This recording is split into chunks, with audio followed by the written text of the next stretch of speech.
ಬಂಧುಗಳೇ, ಇವತ್ತು ಬೆಂಗಳೂರಿನಲ್ಲಿ ಕರ್ನಾಟಕ ರಾಜ್ಯ ರಸ್ತೆ ಸಾರಿಗೆ 4 ನಿಗಮಗಳ ನಿವೃತ್ತ ನೌಕರರ ಹಿತರಕ್ಷಣಾ ವೇದಿಕೆ ವತಿಯಿಂದ ಬೃಹತ್ ಪ್ರತಿಭಟನಾ ಸಮಾವೇಶ ಜರುಗಿತು.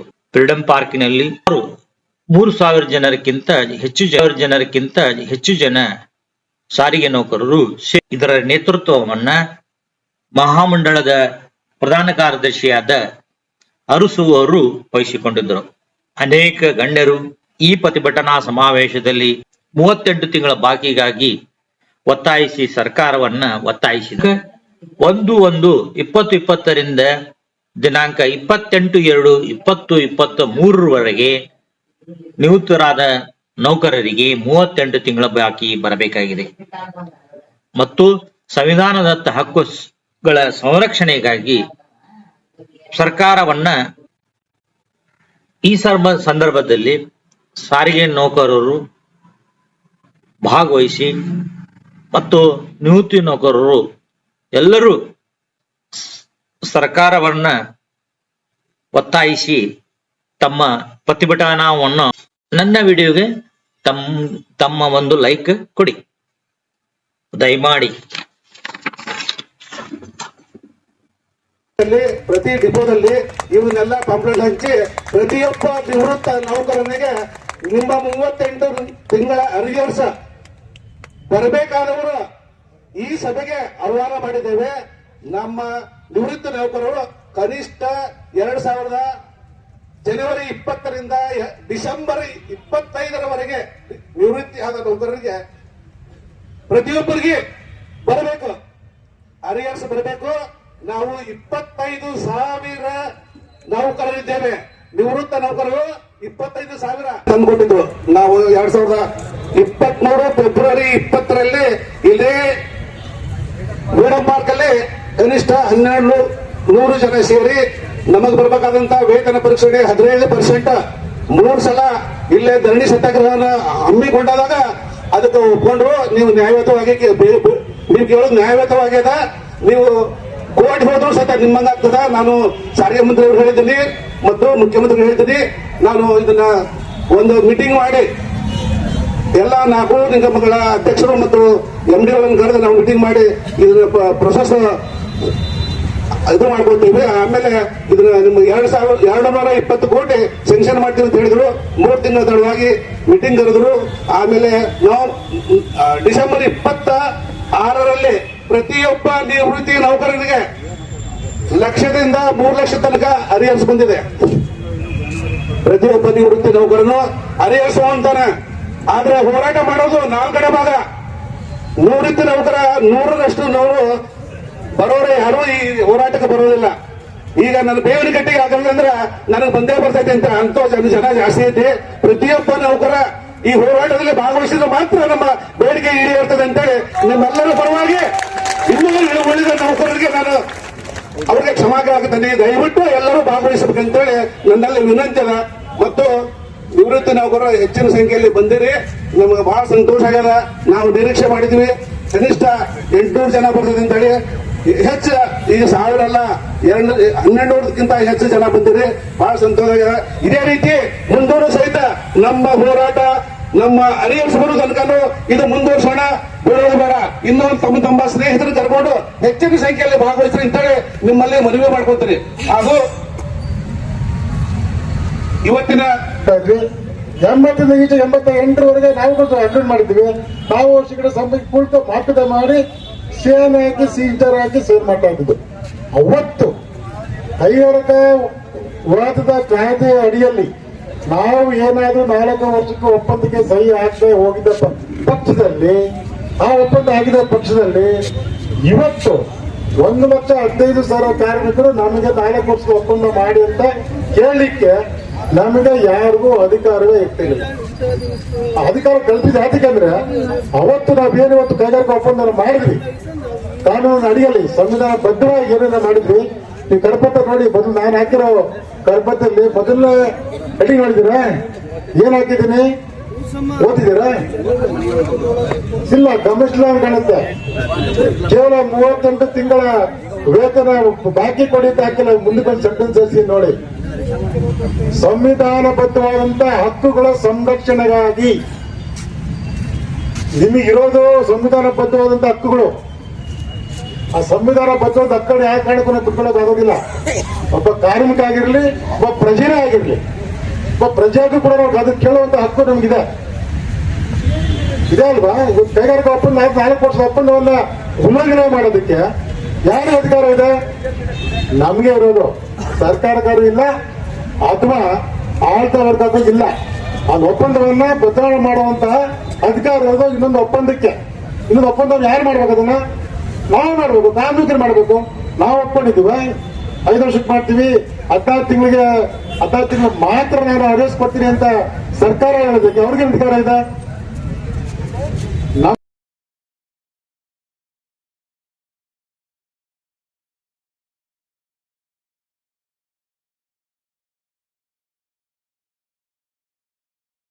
ತಮ್ಮ ಸಮಯವನ್ನ ನಮ್ಗೆ ಕೊಡಬೇಕು ಅಂತ ವಿನಂತಿಸ್ಕೊಂತಾ ಇದ್ದೀನಿ. ಜಯದೇವರಾಜ್ ಅರಸ್ ಅವರೇ, ಮಂಜುನಾಥ್ ಅವರೇ, ಸುಬ್ಬಣ್ಣ ಅವರೇ, ನಂಜುಂಡಗೌಡ ಅವರೇ, ಬೇವಿನಕಟ್ಟಿ ಅವರೇ, ಹೊಸಮನಿ ಅವರೇ, ದೇವರಾಜ್ ಅರಸ್ ಅವರೇ, ನಾರಾಯಣ ಸ್ವಾಮಿ ಅವರೇ ಹಾಗೂ ನನ್ನ ಬಹು ಪ್ರೀತಿಯಾದ ಮಿತ್ರರೇ, ನನಗೆ ಈ 38 ತಿಂಗಳ ಬಾಕಿ ಬಗ್ಗೆ ನಾನೊಂದು ಪೋಸ್ಟರ್ ನೋಡಿದೆ. ಬೇವಿನಕಟ್ಟಿ ಹೆಸರಿತ್ತು. ಬೇವಿನಕಟ್ಟಿ ಫೋನ್ ಮಾಡಿದೆ, ಏನಪ್ಪಾ ಬೇವಿನಕಟ್ಟಿ ನಮ್ಮನ್ನು ಕರೀಲಿ ನಾನು ಇದಕ್ಕೆ ಅಂತ ಕೇಳಿದೆ. ಏನ್ ಸರ್? ನೋಡಿ ಸರ್, ಎಲ್ಲ ಪೆನ್ಷನ್ದಾರರು ನಮ್ಮ ಆತ್ಮ ಬಾಂಧವರೇ. ನಾವು ಹೊರದಾಡ್ತಾ ಇರೋದು ಪೆನ್ಷನ್, ನೀವು ಹೊರತಾ ಇರೋದು 38 ತಿಂಗಳದ್ದು ಅರಿಯರ್ಸು ಪ್ಲಸ್ ಪೆನ್ಷನ್. ಆವಾಗ ನಾವು ಬರ್ಲಿಲ್ಲ ಅಂದ್ರೆ ಹೆಂಗ್ರಿ ನಿಮ್ ಮುಂದೆ?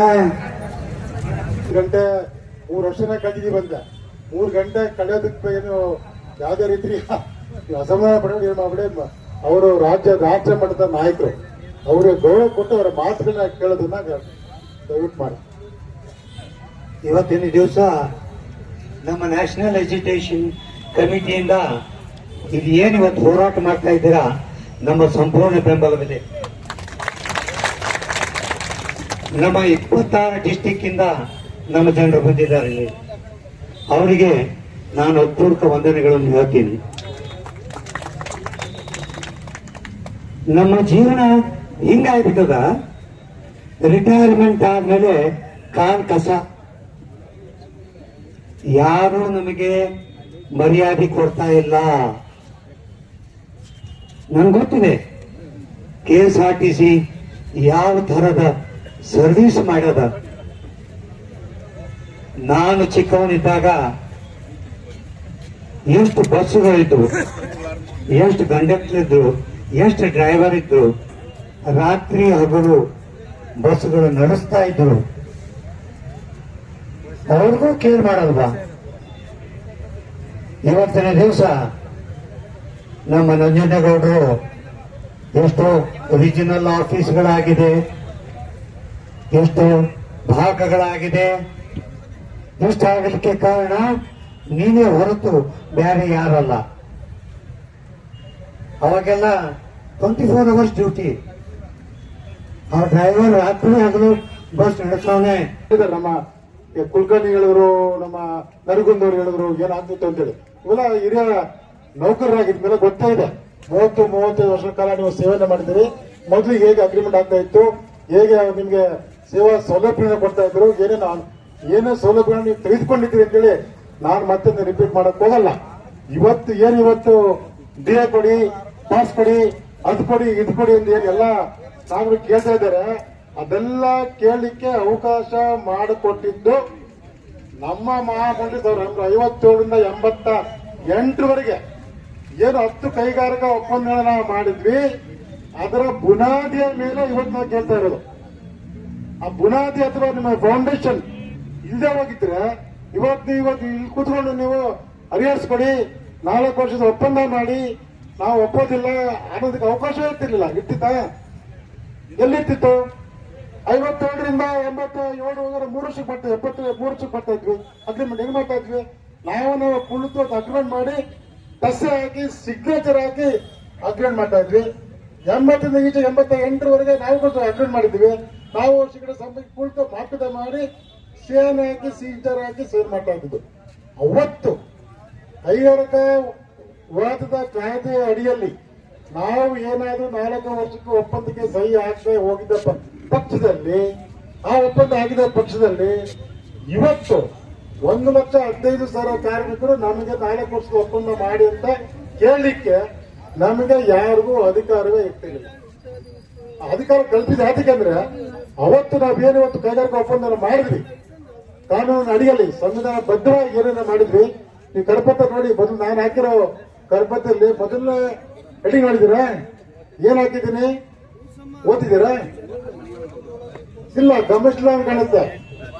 ಕೇವಲ 38 ತಿಂಗಳ ವೇತನ ಬಾಕಿ ಕೊಡಿ ಅಂತ ಹಾಕಿಲ್ಲ. ಮುಂದಕ್ಕೆ ಸೆಂಟೆನ್ಸ್ ಸೇರಿಸಿ ನೋಡಿ. ಸಂವಿಧಾನಬದ್ಧವಾದಂತ ಹಕ್ಕುಗಳ ಸಂರಕ್ಷಣೆಗಾಗಿ ನಿಮಗಿರೋದು ಸಂವಿಧಾನಬದ್ಧವಾದಂತ ಹಕ್ಕುಗಳು. ಆ ಸಂವಿಧಾನಬದ್ಧವಾದ ಹಕ್ಕನ್ನು ಯಾವ ಕಾರಣಕ್ಕೂ ಬಿಟ್ಕೊಳ್ಳೋಕೆ ಆಗೋದಿಲ್ಲ. ಒಬ್ಬ ಕಾರ್ಮಿಕ ಆಗಿರ್ಲಿ, ಒಬ್ಬ ಪ್ರಜೆನೇ ಆಗಿರ್ಲಿ, ಒಬ್ಬ ಪ್ರಜೆಗೂ ಕೂಡ ಅದನ್ನು ಕೇಳುವಂತ ಹಕ್ಕು ನಮಗಿದೆ. ಇದೆ ಅಲ್ವಾ? ಇವತ್ತು ಕೈಗಾರಿಕಾ ಒಪ್ಪಂದ 4 ವರ್ಷದ ಒಪ್ಪಂದವನ್ನ ಉಲ್ಲಂಘನೆ ಮಾಡೋದಕ್ಕೆ ಯಾರ ಅಧಿಕಾರ ಇದೆ? ನಮಗೆ ಇರೋದು. ಸರ್ಕಾರಕ್ಕೂ ಇಲ್ಲ ಅಥವಾ ಆಡಳಿತ ವರ್ಗಕ್ಕೂ ಇಲ್ಲ. ಆ ಒಪ್ಪಂದವನ್ನ ಬದಲಾವಣೆ ಮಾಡುವಂತಹ ಅಧಿಕಾರ ಇರೋದು ಇನ್ನೊಂದು ಒಪ್ಪಂದಕ್ಕೆ. ಇನ್ನೊಂದು ಒಪ್ಪಂದವನ್ನು ಯಾರು ಮಾಡ್ಬೇಕು? ಅದನ್ನ ನಾವು ಮಾಡ್ಬೇಕು, ಕಾರ್ಮಿಕರು ಮಾಡ್ಬೇಕು. ನಾವು ಒಪ್ಕೊಂಡಿದ್ದೀವಿ 5 ವರ್ಷಕ್ಕೆ ಮಾಡ್ತೀವಿ, 14 ತಿಂಗಳಿಗೆ ಮಾತ್ರ ನಾನು ಅರೆಸ್ಟ್ ಕೊಡ್ತೀನಿ ಅಂತ ಸರ್ಕಾರ ಹೇಳೋದಕ್ಕೆ ಅವ್ರಿಗೆ ಅಧಿಕಾರ ಇದೆ?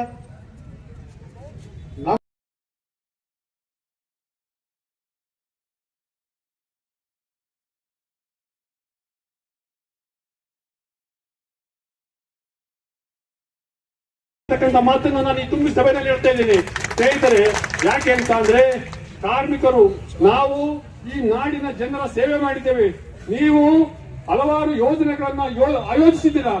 ಆ ಯೋಜನೆಗಳನ್ನ ಆಯೋಜಿಸೋದಕ್ಕಿಂತ ಮುಖ್ಯವಾಗಿ ಆ ಯೋಜನೆಗಳನ್ನ ಪ್ರತಿಯೊಂದು ಯೋಜನೆಗಳನ್ನ ನಾವು ಅನುಷ್ಠಾನಗೊಳಿಸಿರ್ತಕ್ಕಂಥ ಈ ಕಾರ್ಮಿಕರೇ ಶ್ರೇಷ್ಠರು ಅಂತಕ್ಕಂಥ ಮಾತನ್ನ ನಾನು ಈ ಸಭೆಯಲ್ಲಿ ಹೇಳ್ತಾ ಇದ್ದೀನಿ. ಯಾಕೆ ಅಂತಂದ್ರೆ, ಈ ಶಕ್ತಿ ಯೋಜನೆಯನ್ನ ಕಾರ್ಯಗತ ಮಾಡಿದವರು ನಮ್ಮ ಚಾಲನಾ ಸಿಬ್ಬಂದಿಗಳು, ಚಾಲಕರು ಮತ್ತು ನಿರ್ವಾಹಕರು ಹಾಗೂ ನಮ್ಮ ಬಸ್ಸಿನ ರಿಪೇರಿ ಮಾಡಿರ್ತಕ್ಕಂಥ ಸಿಬ್ಬಂದಿ ವರ್ಗದವರು. ಅವರಿಗೆ ಈ ಒಂದು ಗೌರವ ಸಲ್ಲುತ್ತೆ ಅಂತಕ್ಕಂಥ ಮಾತನ್ನ ನಾನು ಈ ಸಭೆಯಲ್ಲಿ ಹೇಳ್ತಾ ಇದ್ದೀನಿ ಸ್ನೇಹಿತರೆ. ಆದ್ರೆ ಈ ಒಂದು ಏನು ಒಡಂಬಡಿಕೆಯಲ್ಲಿ ನಮಗೆ ಅನ್ಯಾಯ ಆಗಿದೆ, ಅದನ್ನ ಸರಿಪಡಿಸಿಕೊಡ್ಬೇಕು.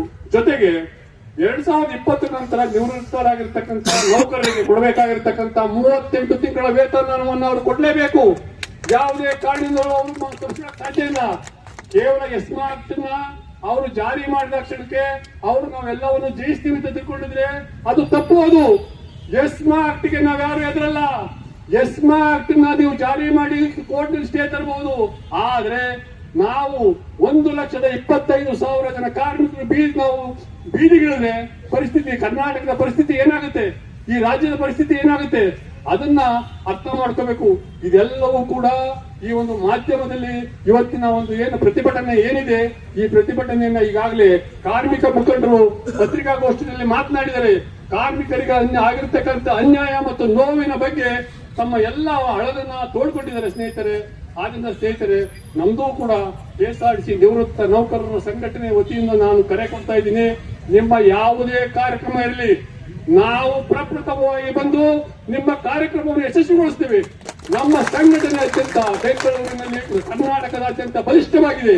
ನಾವು ಮಾಡತಕ್ಕಂತ ಪ್ರತಿಯೊಂದು ಮಾಸಿಕ ಸಭೆಗಳು, ಪ್ರತಿಭಟನಾ ಸಭೆ PM ಕಚೇರಿಯಲ್ಲಿ ನಡೆಯತಕ್ಕಂಥದ್ದು ಇಡೀ ದೇಶಾದ್ಯಂತ ಸುದ್ದಿಯಾಗಿದೆ. ಇದೆಲ್ಲವನ್ನು ಕೂಡ ಯಶಸ್ವಿಯಾಗಿ ಮಾಡಿದ್ದೇವೆ ಸ್ನೇಹಿತರೆ. ಆದ್ರೆ ಒಂದು ಮಾತನ್ನ ನಾನು ಹೇಳಕ್ ಇಚ್ಛೆ ಪಡ್ತೇನೆ. ಏನು ನಾವೆಲ್ಲರೂ ಕೂಡ ರಾಜ್ಯ ಸರ್ಕಾರದ ಒಂದು ಸೇವೆನ ಮಾಡಿದ್ದೇವೆ. ರಾಜ್ಯ ಸರ್ಕಾರದ ನಿರ್ದೇಶನದ ಪ್ರಕಾರ road transport corporation act section 45 ನಲ್ಲಿ ಏನ್ ಹೇಳುತ್ತೆ ಅಂತಂದ್ರೆ, ಯಾವುದೇ ಒಂದು ರೋಡ್ ಟ್ರಾನ್ಸ್ಪೋರ್ಟ್ ಕಾರ್ಪೊರೇಷನ್ ಅಲ್ಲಿ ಒಂದು ರಿಕ್ರೂಟ್ಮೆಂಟ್ ಮಾಡಬೇಕು. ಇವತ್ತು 10,000 ಜನ ಕಂಡಕ್ಟರ್ ನೇಮಕ ಮಾಡಬೇಕು ಅಂದ್ರೆ ಸರ್ಕಾರದ ಪರ್ಮಿಷನ್ ಬೇಕು. ಹಣಕಾಸನ್ನು ನಾವು ಒದಗಿಸ್ತೀವಿ. ಹಣಕಾಸಿನ ನಿಧಿ ಬಗ್ಗೆ ಸರ್ಕಾರ ಸ್ಪಷ್ಟನೆಯನ್ನ ತಗೋಬೇಕು. ಆ ಒಂದು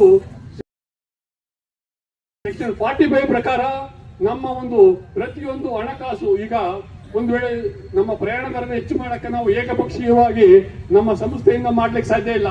ಸರ್ಕಾರದ ಮಂಜೂರಾತಿ ಬೇಕು. ಪ್ರತಿಯೊಂದು ನಾವು 2,000 ಬಸ್ ಬೇಕು ಅಂತಂದ್ರೆ ಸರ್ಕಾರದ ಮಂಜೂರಾತಿ ಬೇಕು.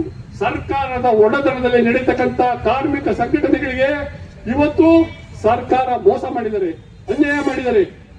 ನಿಮ್ಗೆ ಮತ್ತೊಂದು ಉದಾಹರಣೆ ಹೇಳ್ತೀನಿ ಸ್ನೇಹಿತರೆ.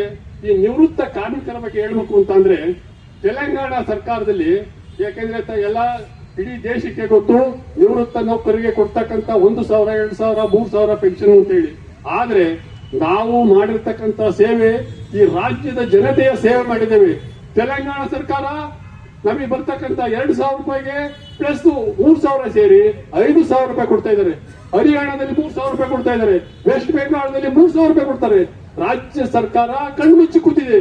ನಾವು ಹಲವಾರು ಪ್ರತಿಭಟನೆಗಳನ್ನ ಈ ಫ್ರೀಡಂ ಪಾರ್ಕ್ ನಲ್ಲಿ ಮಾಡಿ ಮನವಿ ಪತ್ರನ ಅವಾಗಿನ ಜಗದೀಶ್ ಶೆಟ್ಟರಿಗೆ ಕೊಟ್ಟಿದ್ದೇವೆ, ಸದಾನಂದ ಗೌಡರಿಗೆ ಕೊಟ್ಟಿದ್ದೇವೆ, ಯಡಿಯೂರಪ್ಪನವರು ಕೊಟ್ಟಿದ್ದೇವೆ. ನಮಗೆ ನಿಮ್ಮ ಸೇವೆ ಮಾಡಿದ್ದೇವೆ, ರಾಜ್ಯದ ಸೇವೆ ಮಾಡಿದ್ದೇವೆ, ನಮಗೂ ಸ್ವಲ್ಪ ಒಂದು 3,000, 5,000, 2,000 ಏನಾದ್ರೂ ಕೊಡಿ. ಇವತ್ತು ನಿವೃತ್ತರ ಪರಿಸ್ಥಿತಿ ಯಾವ ರೀತಿ ಇದೆ ಅಂತಂದ್ರೆ ಬಾಗಲಕೋಟೆಯಿಂದ ಬಂದಿರತಕ್ಕಂತ ಶ್ರೀ ಹುಸೇನ್ ರವರು ಇವತ್ತು ಕಣ್ಣೀರು ಹಾಕಿದ್ರು. ಸರ್, ಜೀವನ ನಿರ್ವಹಣೆ ಕಷ್ಟ ಆಗ್ತಾ ಇದೆ, ನಮ್ಮ ಜೀವನ ನಿರ್ವಹಣೆ ಮಾಡಕ್ಕಾಗ್ತಾ ಇಲ್ಲ. ಇಂತಹ ಒಂದು ಪರಿಸ್ಥಿತಿ ನೋಡಿ ಇಲ್ಲೇ ಇದ್ದಾರೆ. ಇವರ ಒಂದು ಪರಿಸ್ಥಿತಿ ನಿಜವಾಗ್ಲೂ ಶೋಚನೀಯವಾಗಿದೆ. ಸರ್ಕಾರ ಕಣ್ಣುಮುಚ್ಚಿ ಕೂತಿದೆ. ಇವತ್ತು ನಮಗೆ ನ್ಯಾಯ ಬೇಕು, ನಮ್ಮ ಹೋರಾಟ ಬೇಕು. ಆದ್ರೆ ಅಂತಿಮವಾಗಿ ನಾನು ಸರ್ಕಾರಕ್ಕೆ ಎಚ್ಚರಿಕೆ ಕೊಡ್ತಾ ಇದ್ದೀನಿ. 4 ವರ್ಷ ಇರ್ತಕ್ಕಂತ ಒಂದು ಏನು ಸೆಟಲ್ಮೆಂಟ್ ಇದೆ, ಕೈಗಾರಿಕಾ ಒಪ್ಪಂದನ ಬದಲಾವಣೆ ಮಾಡಕ್ಕೆ ಕಾನೂನಿನ ಅವಕಾಶ ಇಲ್ಲ. ನಾನು ಕಾನೂನಿನ ಬಗ್ಗೆ ಅರಿವು ಇದೆ, ಕಾನೂನನ್ನ ನಾನು ಅಧ್ಯಯನ ಮಾಡಿದ್ದೇನೆ. ಒಂದು ವೇಳೆ ನಾ ಕಾರ್ಮಿಕ ಮುಖಂಡರು ನ್ಯಾಯಾಲಯಕ್ಕೆ ಒಂದು ಅರ್ಜಿ ಹಾಕಿದ್ದೆ, ಆದಲ್ಲಿ 4 ವರ್ಷ ಮಾಡಿ ಅಂತೇಳಿ ಸರ್ಕಾರ ನ್ಯಾಯಾಲಯ, ರಾಜ್ಯ ಉಚ್ಚ ನ್ಯಾಯಾಲಯ ನಿರ್ದೇಶನ ಕೊಡುತ್ತೆ. ಯಾವುದೇ ಕಾನೂನು ಅವರು ತಪ್ಪಿಸಕ್ಕೆ ಸಾಧ್ಯ ಇಲ್ಲ. ಏಕಪಕ್ಷೀಯವಾಗಿ ಮಾಡ್ತಕ್ಕಂಥ ಈ ಎಲ್ಲ ನಿರ್ಧಾರಗಳು ಕಾರ್ಮಿಕ ವಿರೋಧಿ ಚಟುವಟಿಕೆಗಳಾಗಿದ್ದಾವೆ. ಸ್ನೇಹಿತರೆ, ನಾನು ಅಂತಿಮವಾಗಿ